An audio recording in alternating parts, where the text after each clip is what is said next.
Hi, I'm the Baggage Judge, and this is my first edition of Game of the Weekend. So, in Game of the Weekend, I'm going to revisit one old or forgotten game that made a big impression on me, or I hope on you, when you were a kid. So,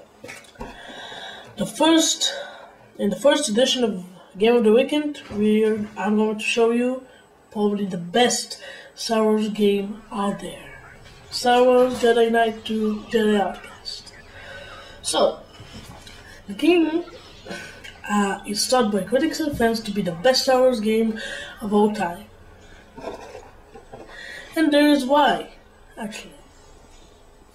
Because like in the previous two games before, Dark Forces and Dark Forces 2, you take place of the main protagonist, Cal Katarn. And this time you must fight the Dark Jedi Death Sun and his followers. The game is pretty entertaining. Controls are fairly fine, but I actually played this only on the PC, so I cannot tell about the others. But I think the game is awesome, actually. And it's really motivating, because in the first couple of missions, no, wait, not a couple, about 30 to 10 missions, I don't know, 10 to 30 missions, you are without your lightsaber. And actually, these are really hard missions. Yes. And they motivate you so you can get a lightsaber and kick ass. Well, you do that afterwards. And actually, it's really satisfying.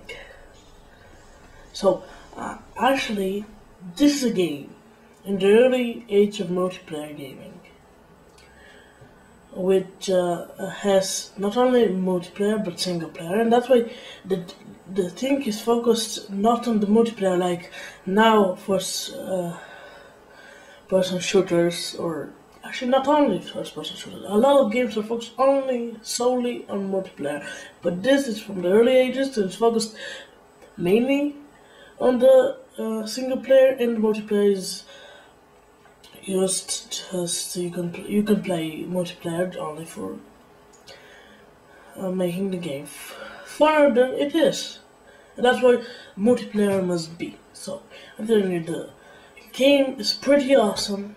It's about the Dark Jedi, the Stan, and Cal Katarn going after him. Actually, I'm not telling a lot of story, but that's it, because the gameplay is important here, because you feel like a Jedi, and the puzzles that you begin solving in the first minutes are actually,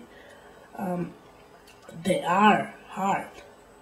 They are extremely hard, which is the motivation, so you can get it over. And for the first time, actually, you feel like a real Jedi in a Star Wars game. So, the follow-up of this awesome game that was really well received by critics was another pretty decent game called Jedi Academy. Well, Jedi Academy, actually, it's not. I like really Jedi Academy, but critics and fans all say that it's better than Outcast. For me, you can say yes, it has more RPG elements than Outcast, but I don't know, it's still pretty good. It's a pretty decent follow-up, and I'm not telling you that if you forgot about Jedi Outcast, you must revisit it. You must see its plot points. You must see how much fun you get from the whole process of playing the game, and how much stuff you forgot for this, because the missions are long, which is sad now. Games are not making that.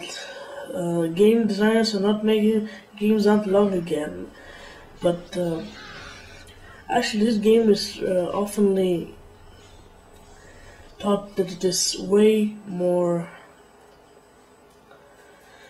older than it is because it's so much stronger, which is really sad. This game shows how much stuff you can put in a game, and it's a brilliant example of good game designing. And of course, the sentence for this game is 20 more years of awesomeness. Thank you. See you next Saturday.